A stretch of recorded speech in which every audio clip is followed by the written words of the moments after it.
Hello, is everyone back? Yeah, you can start.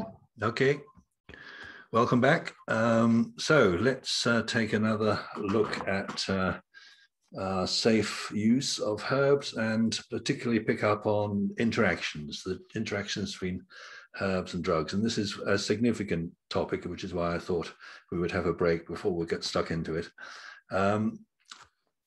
The first thing to get out of the way is that this is not a serious health hazard. So rare, these are probably rare, and this is not me just saying so. This is the conclusion from people whose job it is to look at all this, the regulatory field, particularly in Europe, and just to remind you that in Europe, herbs are the basis of medicines in many countries, prescribed by doctors and available in pharmacies.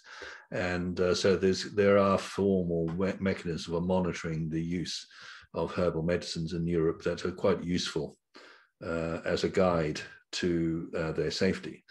So those who have been watching this carefully don't see this as a big issue. And it also follows from the fact that in herbs, the amounts of any particular active constituent are low enough not to be a major factor. So, and particularly in relation, for example, to foods. And I will say this a few times during today, is that foods are more likely to be an issue in interactions than herbal remedies. So let's have a look at that. The main issue, however, is that some medicines are very strong and are used in critical situations. We talk about medicines having a narrow therapeutic window. In other words, if there are problems with having too high a dose and too low a dose, or the condition is so fragile and so critical that getting the dose wrong can be dangerous.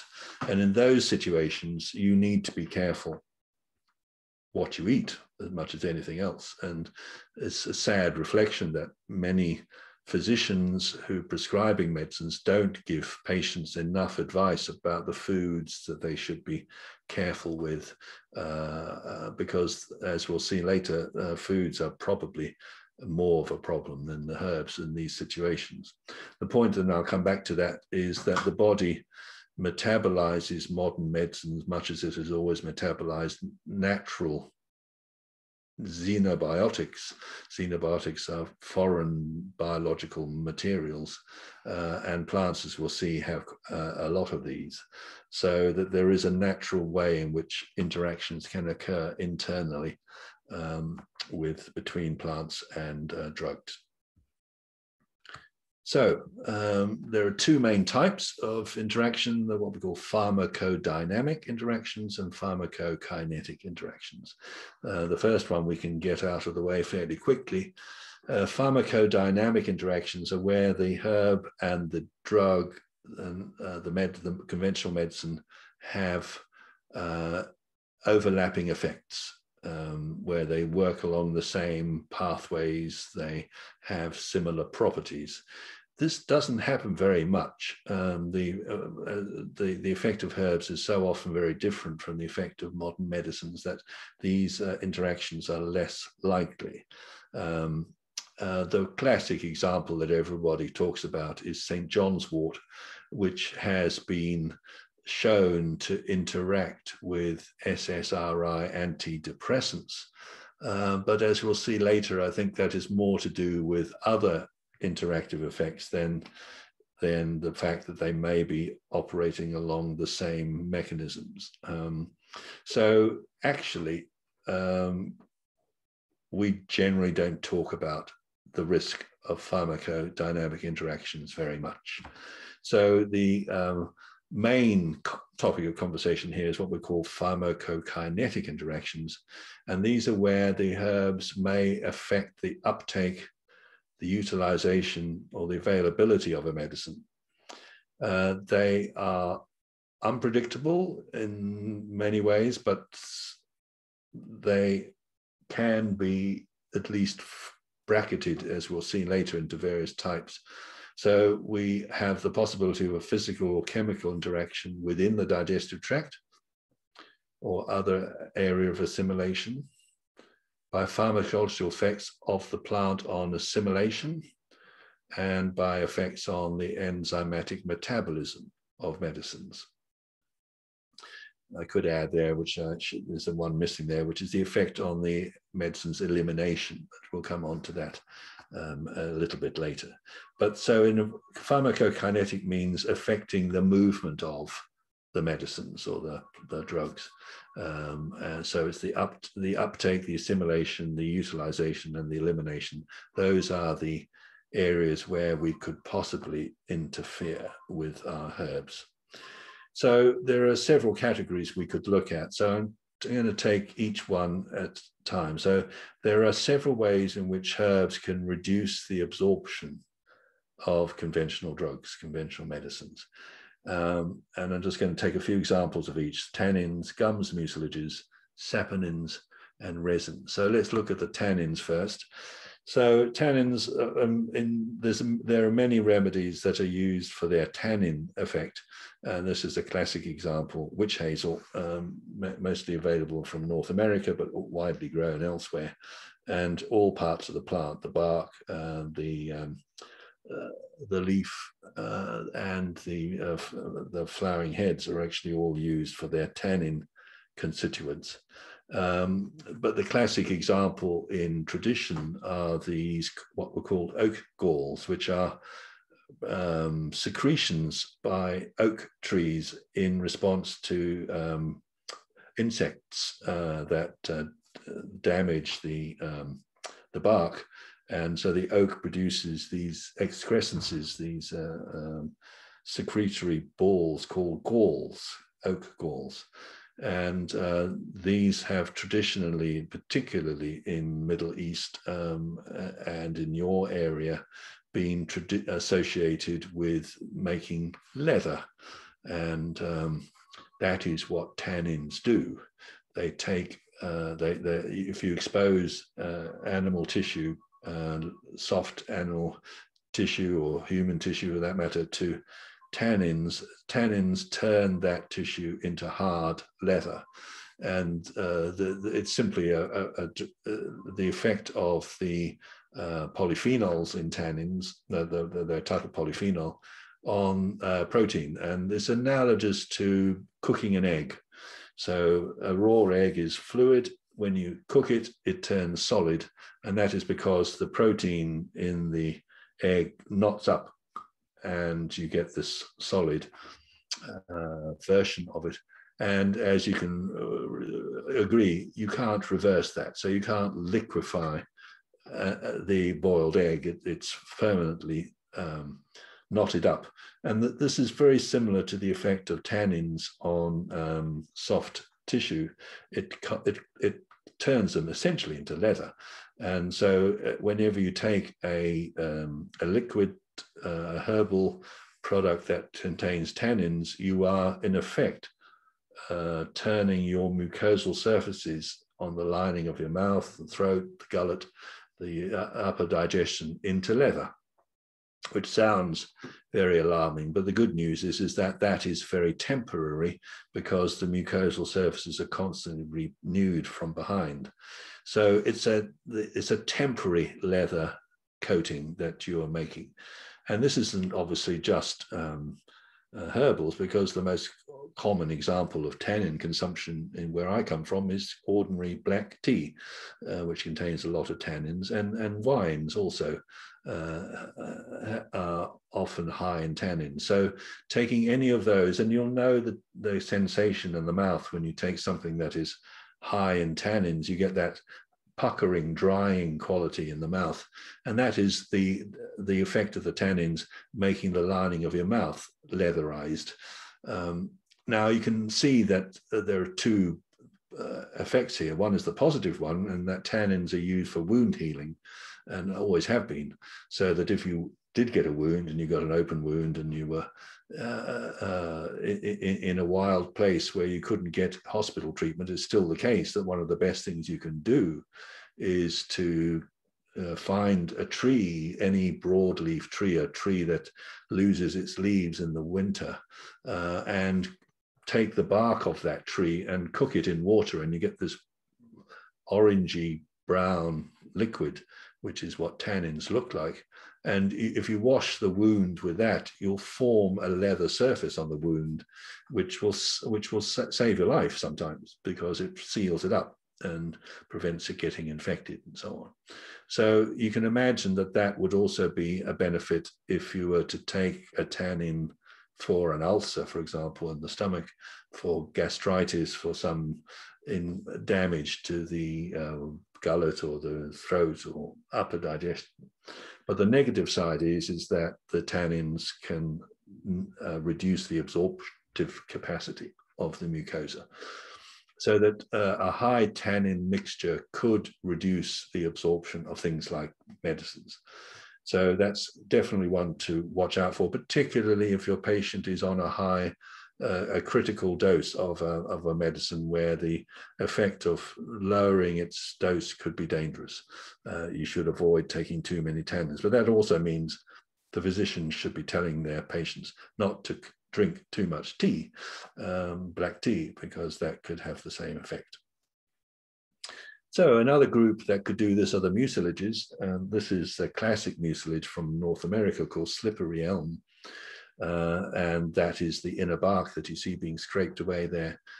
When you dry that up, and it makes a powder, which when you add water to it, makes a very mucousy material, which has been used for, plants like that have been used for soothing and calming upsets in the digestion particularly. Here's another example. The marshmallow, the root of Althea officinalis, is used for the same purpose. What it does is it calms irritated upper digestive tract. But again, you're going to get a certain interference in the absorption of certain medicines by just having that mucus surface. There are different types of mucilage. These are just a couple that I've shown, but you also get mucilages in seeds and in beans. Members of the bean family contain a lot of mucilage. There are quite a few that are used for their mucilaginous remedial properties. Among the seeds, one of the classic examples is linseed or flax seed, but also you get it with psyllium seed, which is used as a laxative, a bulking laxative. Seaweed gums also contain mucilage. And the point about those is that you usually take them in high quantities and they survive through to the going down to the lower gut. And they could genuinely get in the way of absorption of certain medicines simply because of their physical properties. Saponins, these are a type of molecule. The word comes from the Latin for soap. So these are detergents, and we know when a plant contains saponins because when you make a liquid, make a tea of the plant, and when you shake it, you will get bubbles like soap. And some plants have been used instead of soap. There's a plant called soapwort in Europe, which was a traditional soap remedy. This is a very common example of a plant that contains saponins, licorice, which is a high saponin load. You also find saponins as the main active constituents in ginseng and those related adaptogens, we call them, from Asia, like Eleutherococcus, the range of Asian tonics that contain steroidal saponins. Those are all examples where these soap-like ingredients, constituents can be found. Here's another example, the wild yam. That's interesting because it was the origin of the contraceptive pill. One of the saponins in wild yam was found to, when you worked on it in the laboratory, was found to yield this estrogen-like compound which could be used as a hormone replacement therapy and suppress menstrual cycles so that you get contraception. That's an early 1960s discovery, wasn't it? The confusion often arises that people then think that wild yam is a hormonal remedy. It isn't. It doesn't have hormones in it. Plants don't have hormones. What they do is they have these pro-hormonal products, these saponins, which look steroidal, but they are steroidal.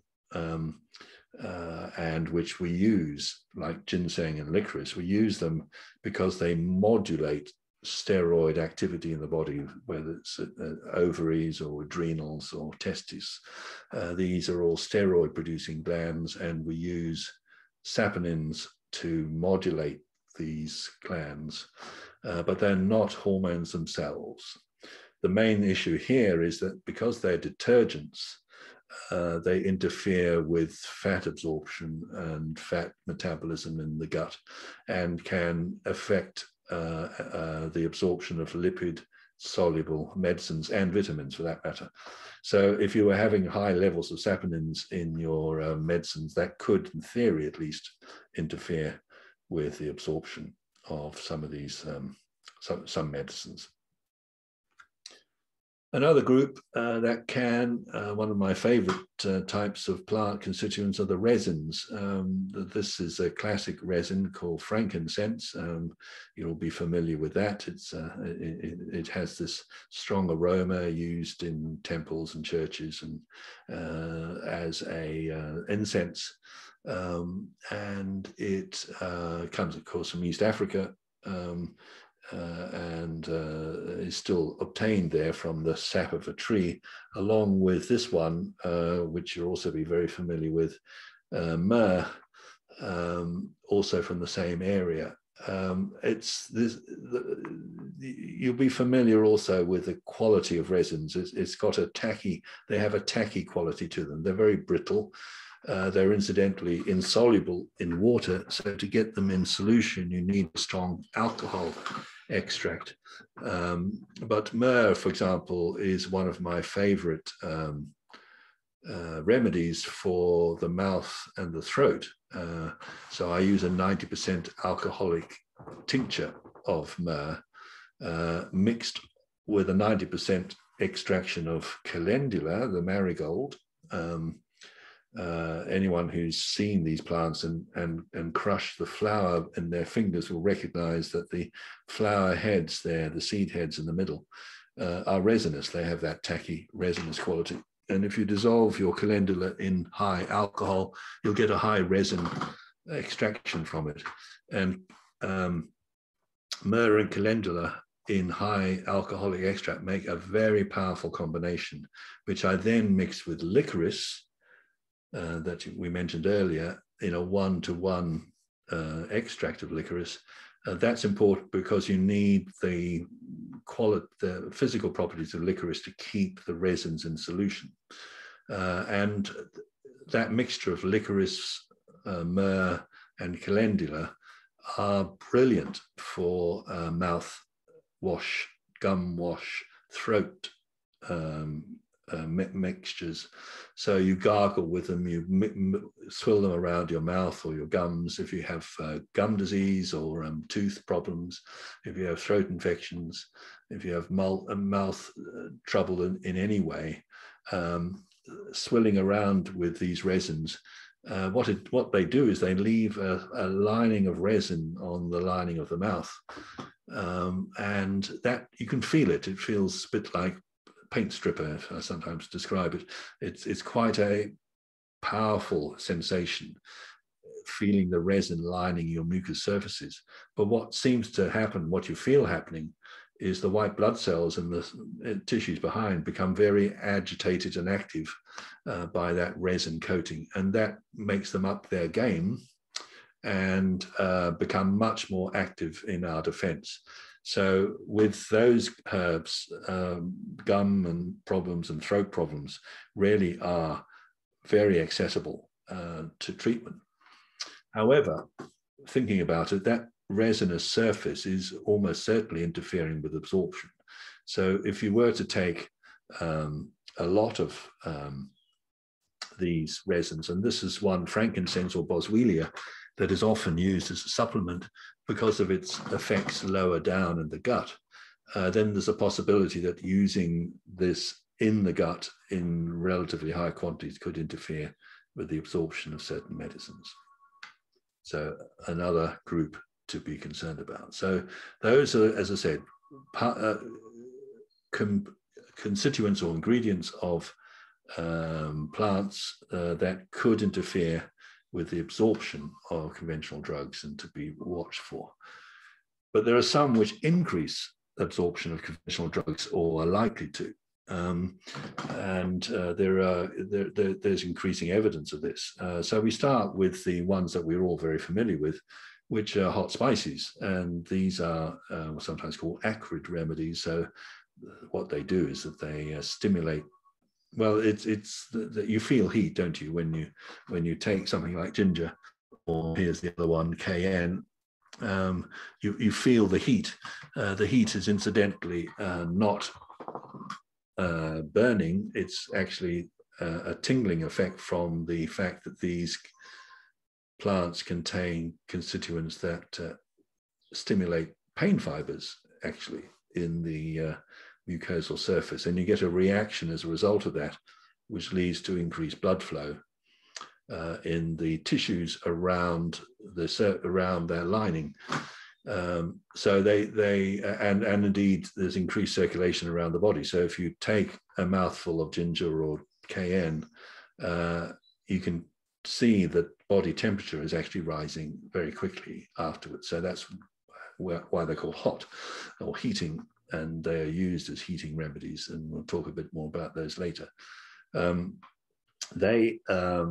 Because they're increasing blood flow in the lining of the gut, then it's not, you wouldn't be surprised to hear that there's evidence that they also increase absorption from the gut, and that includes absorption of medicines. So it's a simple point that if you give any medicine to two people, one of whom is eating a hot, spicy meal like a curry or a meal with ginger or cayenne in it, then the speed of absorption in the person taking the hot meals is increased. What that means is that you get a higher blood level of the medicine, but that often leads to a faster drop, so that you get a more bumpy up and down effect in the dosing of the medicine. That's something we know. It's astonishing to realize that most prescribing physicians don't know that and take no account of the fact that their patient may be having a much increased short-term effect, sometimes dangerously short-term effect, if they're also using a lot of these hot spices in their meals. So the other ones to note are black pepper, which the ginger that we saw earlier is the most valuable natural product ever in human history. This cayenne was found when the Spaniards, Christopher Columbus, set off to look for the East Indies, and they decided to go the other way and bumped into America and found that this very hot spice cayenne, which nobody had heard of or seen in Europe before, and that was even stronger than ginger. But black pepper was actually the second most valuable commodity in European commerce, particularly. Again, it has the same ingredients I talked about earlier, increasing the irritation of those pain fibers and getting the blood flow working. So having a lot of black pepper on your meals will again increase the absorption rate of many medicines. And my favorite medicine in this category is turmeric, which I often recommend in medicine for all sorts of effects in reducing inflammation and helping particularly with gut-related problems. But again, I have to take into account the fact that that also is likely to increase the absorption rate of medicines. Similar with other acarids, and these are the sulfur-containing acarids, the mustard family, and there are many of these. Those of you who are familiar with Japanese sushi will be familiar with wasabi, which is the green horseradish type paste that you get with that, and anyone who's taken that will know the feeling. There's almost like an explosion in the upper passages of your head with that very strong acrid effect. The mustards have the same, obviously. You also get that with horseradish itself. So these are all familiar. Horseradish and mustard are very familiar European condiments. The fact that they contain sulfur means that they actually do have a burning effect, unlike these hot spices I talked of earlier, which are simply reflex from pain stimulation. These actually can damage the mucosa, and so the taking too much horseradish or mustard could harm the mucosa, at least temporarily.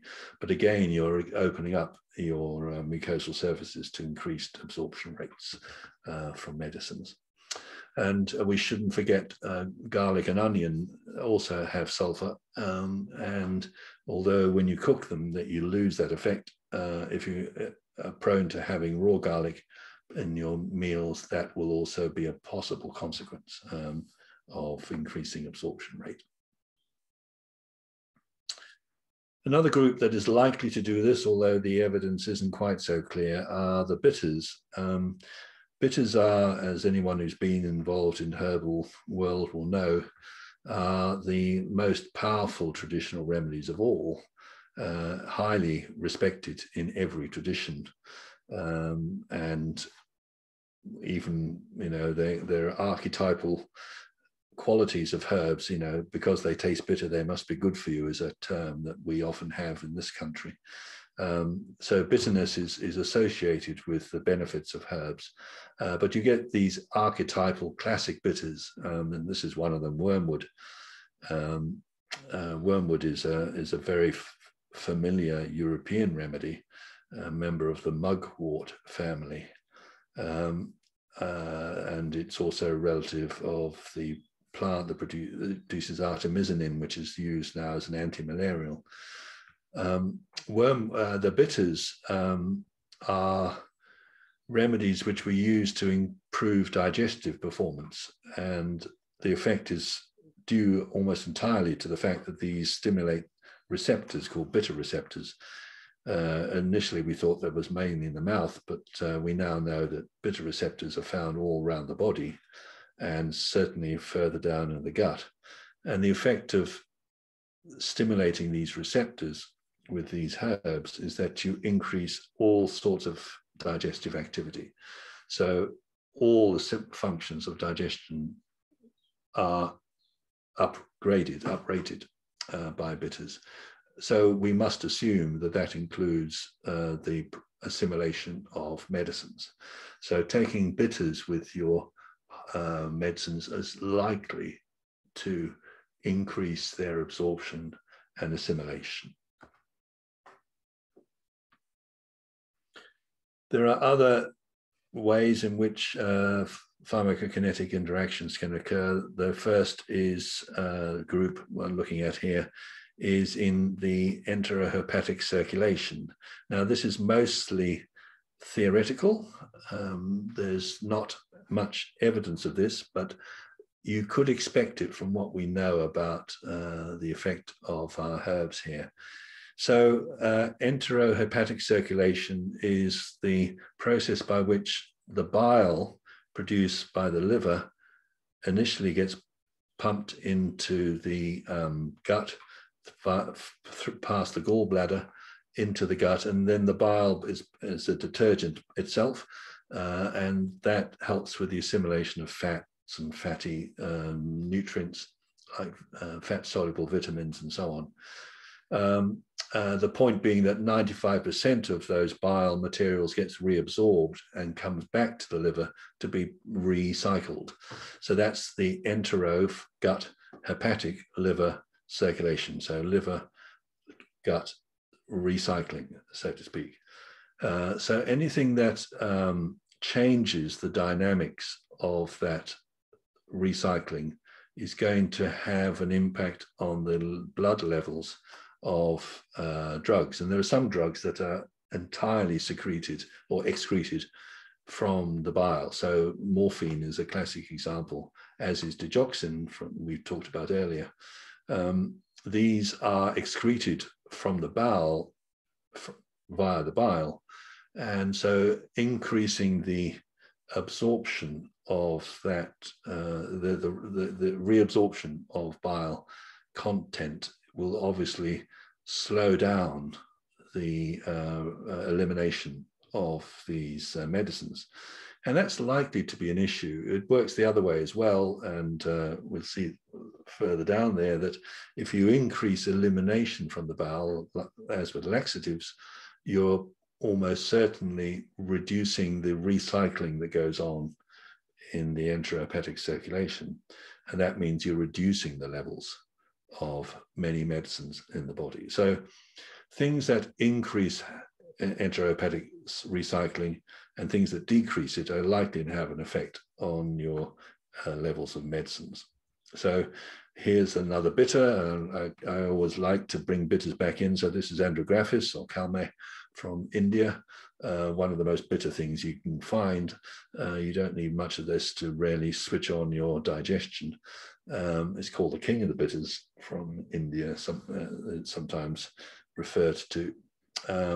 And the effect on the enterohepatic circulation is interesting. It's probably bitters are likely to reduce the reabsorption rate from the enterohepatic circulation. In other words, the effect of bitters is likely to reduce the levels of things like morphine and digoxin in the blood. This is all theory, but it could be significant in a critical situation. This is artichoke leaf. This is the leaf you see around the flower there, which is, as you may know, is used as a food in particularly places like France. And the leaf that you see there on the left is a well-known medicine, again, particularly popular in France, where it is used as a liver cleansing remedy. And it's one of the most well-documented herbs that we can use for improving liver elimination. It helps with diluting the bile and getting the liver do its detoxing effect better. So that's very likely to have an effect on this recycling we talked about earlier. And my guess is that something like artichoke will again potentially reduce the levels of some medicines in the blood. I mentioned anthraquinone laxatives earlier. These are, as the name suggests, they help with elimination from the bowel. This is the classic aloe. It's not the aloe vera, which you're probably familiar with, the juice of the leaf, but we're talking mainly about the root here, which is a classic stimulating laxative, along, of course, with one that's very popular and familiar, senna, or the pods of senna pods. These are very powerful. You get a reliable laxative effect about 8 hours after you take the herb, and they're very well charted and indeed thought of as conventional medicines because of their direct effect. And many pharmaceutical laxatives are based on these ingredients. From what I was saying earlier, we could expect using anthraquinone laxatives like these would reduce the levels of certain medicines in the blood. Right, so we now look at one of the most important areas of interaction, which we'll look at before our next break. And these are the potential effects of interaction between what we call xenobiotics. Xenobiotics are molecules that are foreign to the primary metabolism of the body. They're not proteins and carbohydrates and lipids or fats. These are other molecules that plants generally produce or are found in the environment. which are foreign to the body. And the body needs to have a complex mechanisms in place to manage these unfamiliar materials. And we just need to make the point again and again that as far as the body's concerned, a xenobiotic is a xenobiotic. It doesn't ask the question, did it come from a natural source or an industrial source? It's just a molecule that it doesn't know how to handle. So it has these defense mechanisms, which is what they are, in place to protect us from these foreign materials. And it is in the interactions between these xenobiotics that are by far the most likely way in which interactions between drugs and plants may occur. And it's just to take a stand back and have a look here. The point is that plants themselves have obvious reasons to defend themselves. And among their defenses are chemicals that deter excessive damage or consumption. So they're produced by the plant to deter grazing or eating by insects or other creatures. So they're they're insecticidal, they're fungicidal, they're bitter tasting, things that will just help protect the plant from being damaged, whether it's by animals or by pathogenic organisms. So when we consume plants as foods and certainly as herbal medicines, we're taking a lot of molecules that were designed to be difficult to metabolize. The plant didn't want them to be foods. They wanted them to be defense measures. So even allowing for industrial pollutants, nature probably still provides more foreign chemical challenges than technology does.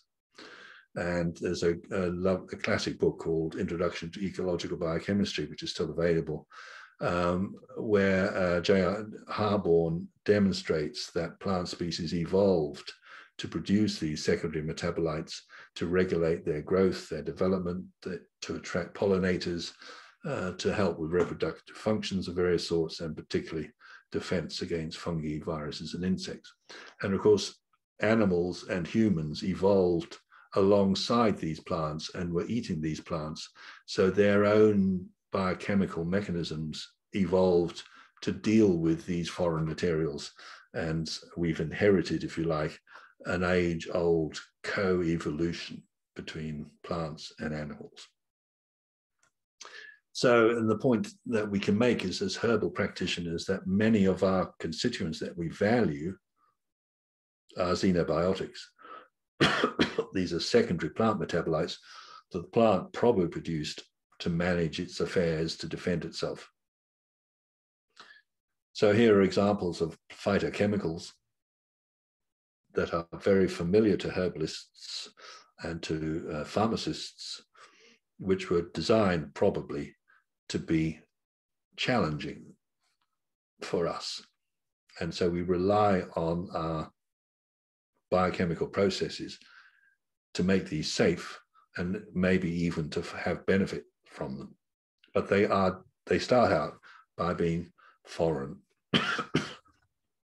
And they include in the middle there a whole bunch called phenols, which include salicylates, the aspirin family, flavonoids, which are one of the most widely respected phytonutrients, anthocyanidins similarly. So we're talking about dietary constituents, things that color the vegetables. For example, the berries and the fruits contain phenols, which were designed by the plants not to be foods. So there's an almost infinite range of chemicals that need these, that need this dealing with. The nature and industry throw up too many things that for the body to plan for.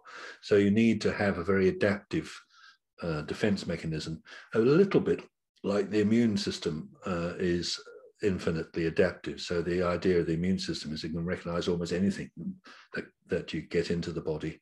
Similarly for these xenobiotic metabolisms. So there's two phases, mostly around the liver. Phase one which means that the material is oxidized, reduced, or hydrolyzed. And phase 2 is a conjugation or synthesis, where you combine the molecule with another material so that it's more easily excreted. Now, the ones that we're particularly interested in are a phase 1 group of enzymes called cytochrome P450s. And a brief introduction to these. Cytochrome P450, or CYP450, is a complex hierarchy of enzyme families located in most organs and tissues of the body. They're found integrated with the phospholipid membranes of the cell, and there's an illustration there of the enzyme locked into the phospholipid membrane there on the bottom, and they metabolize a wide diversity of substrates. And here are the 14 or so families that we have. And there's, as you can see, their shorthand is CYP 1, 2, 3, 4, 5, and so on. And each of these groups have been shown to have particular biochemical functions. So as you can see there's the first 3 groups that we are particularly interested in terms of their xenobiotic functions.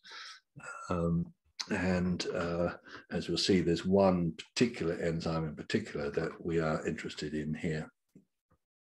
But in theory, these can all have powerful effects in terms of inner body chemistry. Some of phytochemicals can actually have benefits in relation to their interaction with cytochrome P450. And we think that some of the anti-mutagenic, anti-cancer, cardioprotective benefits of some plants are because they actually work on these enzymes. So the benefits of the mustards and the brassicas, the cabbage family, and so on, isothiocyanates, almost certainly because they, we see that on the paragraph. Another name for these vegetables is cruciferous. They inhibit CYP2E1 and protect the liver against, for example, the effects of excessive alcohol consumption, but are also reduce cancer formation. Citrus fruits contain diosmin, the principles we talked about earlier in spices, and resveratrol, one of the constituents in grapes, are all likely to have their health-giving benefits because they work on these enzymes.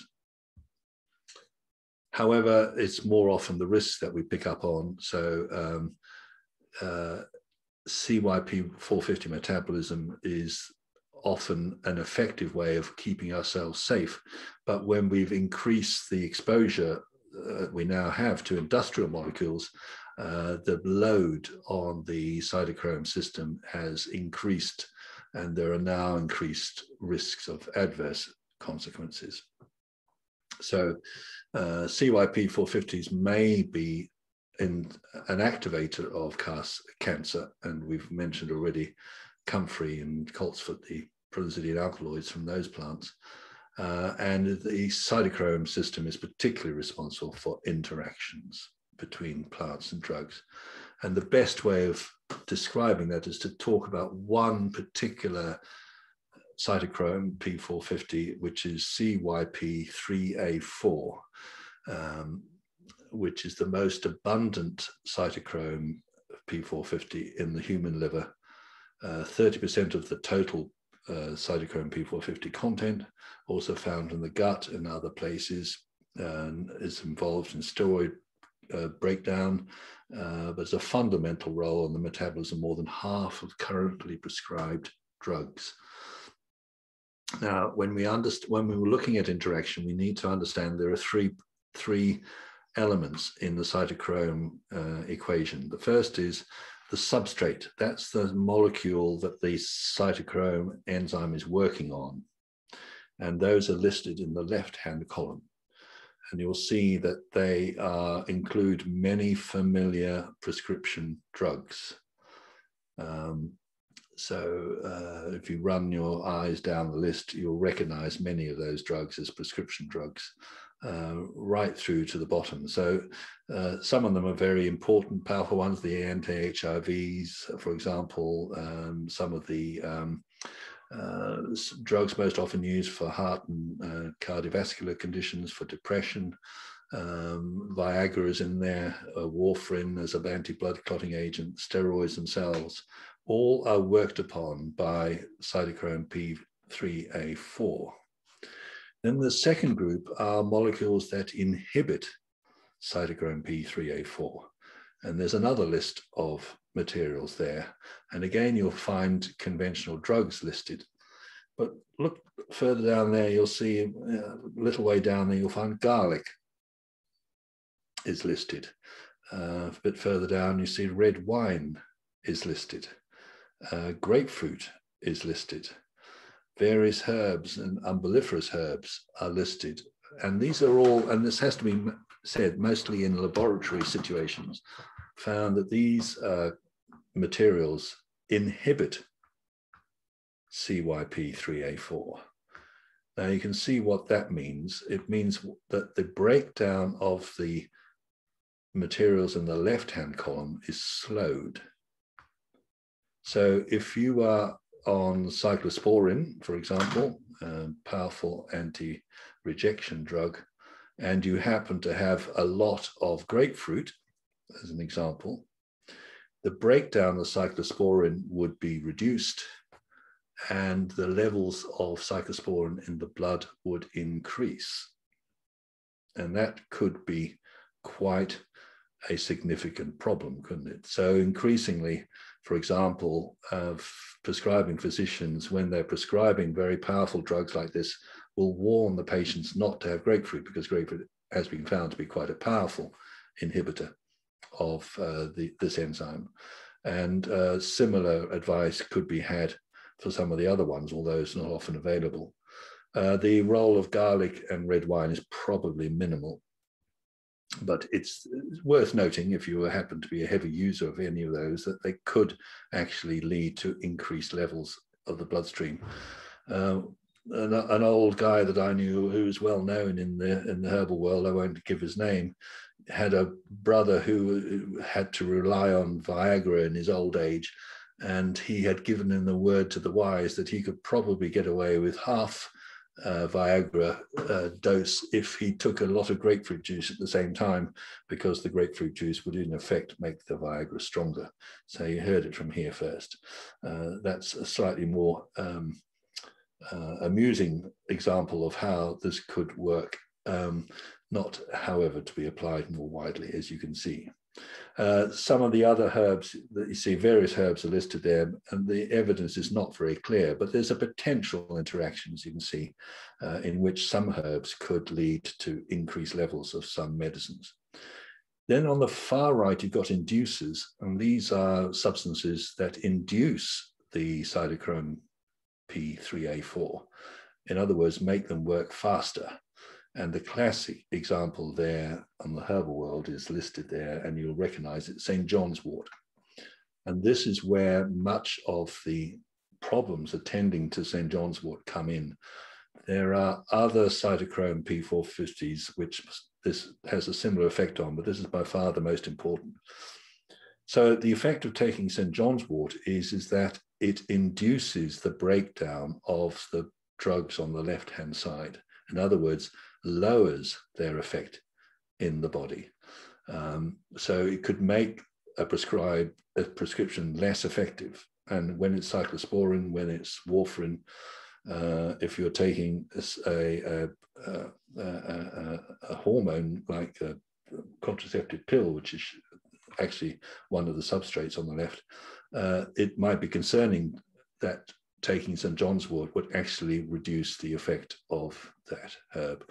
And so in some jurisdictions, there's a blanket advice: don't take St. John's wort if you're taking any prescription drug. And I think that's probably too extreme.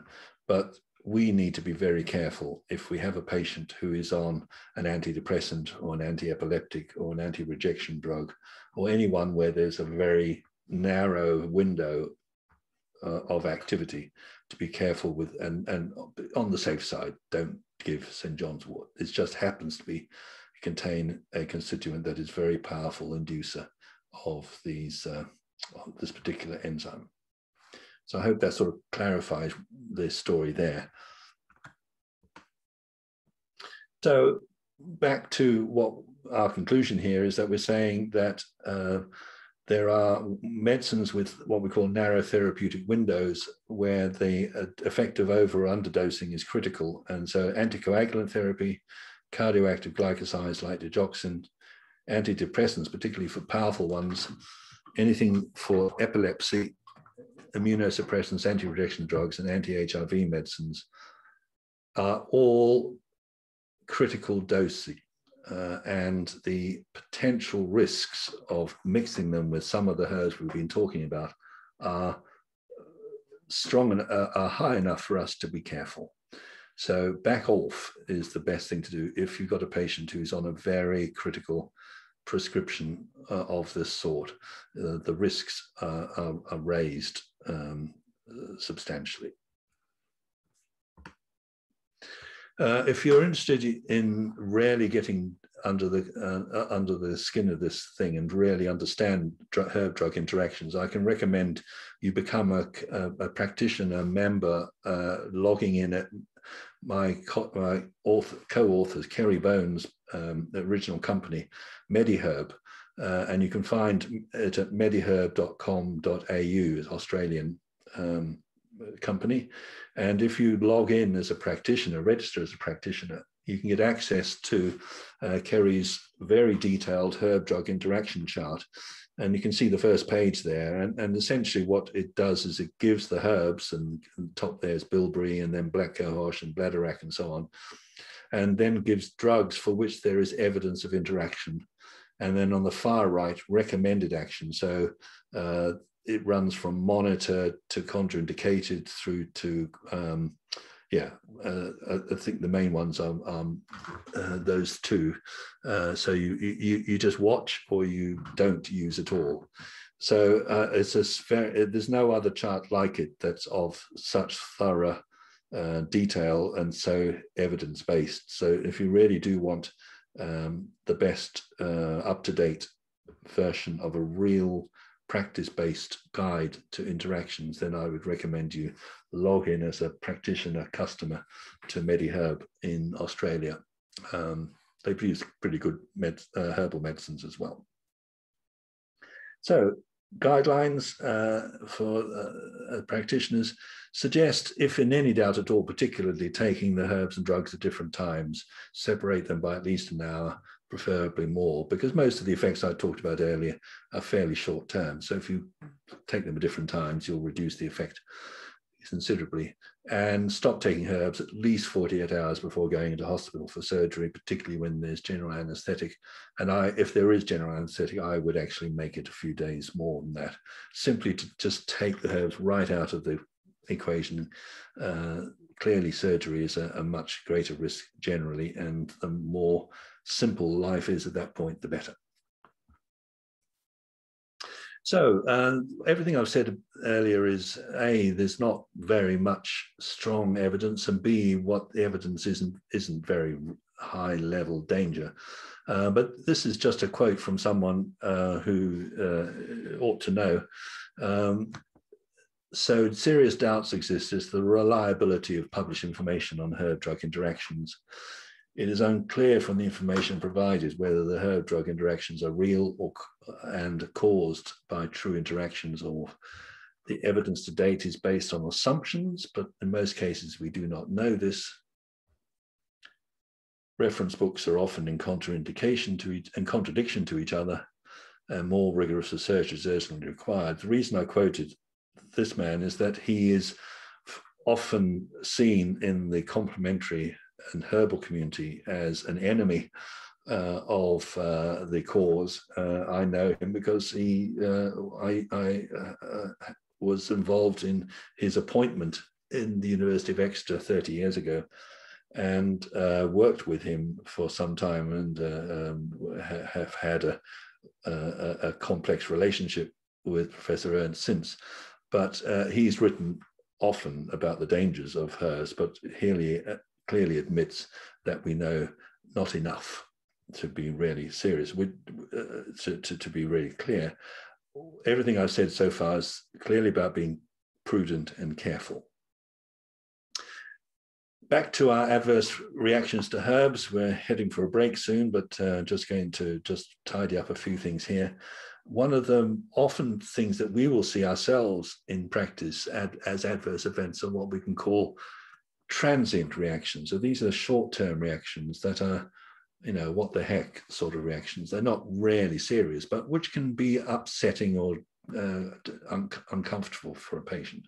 So they could include feeling sick or nauseous, or having diarrhea, or going to the toilet more often, or having a more productive cough, or being slightly uncomfortable, getting a headache, or one way or the other.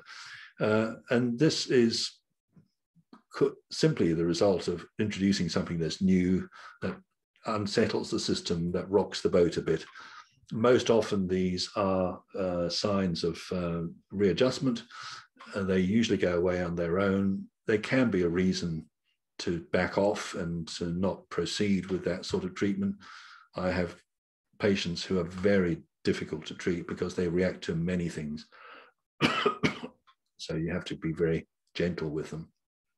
But most often the reactions are not serious. They just get in the way of a comfortable relationship with herbs.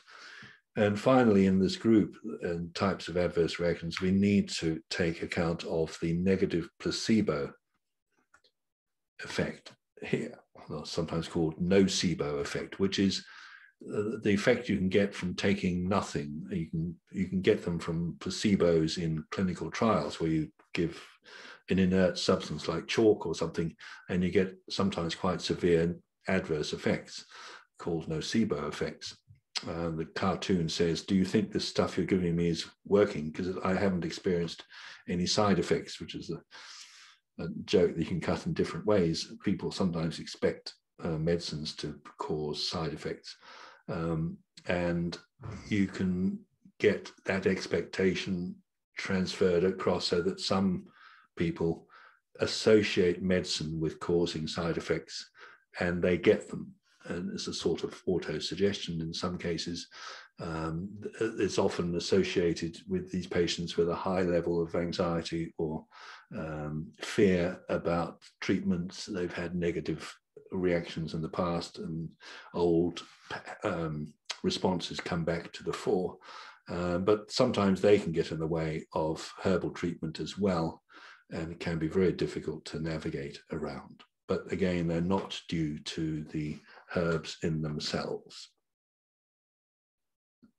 So to wrap up this part of the conversation, fortunately, they do not constitute a major public hazard. So let's get that straight. This is a minor issue. We just need to be careful. And this is, although it's an old report, it is is still pretty current, that when you look at data from adverse drug monitoring across the world, there's a consistent reading of about 1% of the overall data relates to herbal materials. And the reported adverse drug, and we're talking here from a major center in Sweden, Uppsala, the reported adverse effects were generally minor, what Ralph Edwards, the director at the time, called "so what" symptoms: itching, pruritus, urticaria, and rash, nausea, vomiting, abdominal pain, diarrhea, and difficulty breathing were the most common adverse reactions that are reported. Very rare, in his quotes, serious symptoms, including some of those listed there, do happen, but they are very rare, and mostly, he and others conclude, are idiosyncratic. Remember, we used that word before. They're not predictable responses. Most adverse drug reports per head of the population arise from France and Germany. And that's because herbal medicine is part of the healthcare system there. And there's a mandatory requirement to report adverse effects because it is part of the conventional medical system. But even there, the level of ADRs for herbs is low compared to those of synthetic drugs. So it is not a major issue. Nevertheless, we do have an apparent, in terms of media, high risk. And this is this is what, 15 years or so, 16 years old, front page of the Times in London, when the day that Marlon Brando died, his death was eclipsed by a headline which said that doctors are warning that thousands of people at risk over fatal mix of mixing herbal pills and medicines. And so when you see that on the front page of a major newspaper, you think, well, where does this story come from? Because when you dug down into the story, you found that there's very little evidence to that headline. It was somebody looking for a story. And, false news does tend to circulate. And there's one particular paper or article from which many of these myths and false news come from. It was written by Lucinda Miller back in 1998. In this article, there were many assumptions and made and connections made, which are still circulating in the literature. And I've just picked up a few there. Miller writes about chamomile, that it contains coumarin, which essentially is an anticoagulant. And so she expects chamomile to interact with warfarin and other anticoagulants.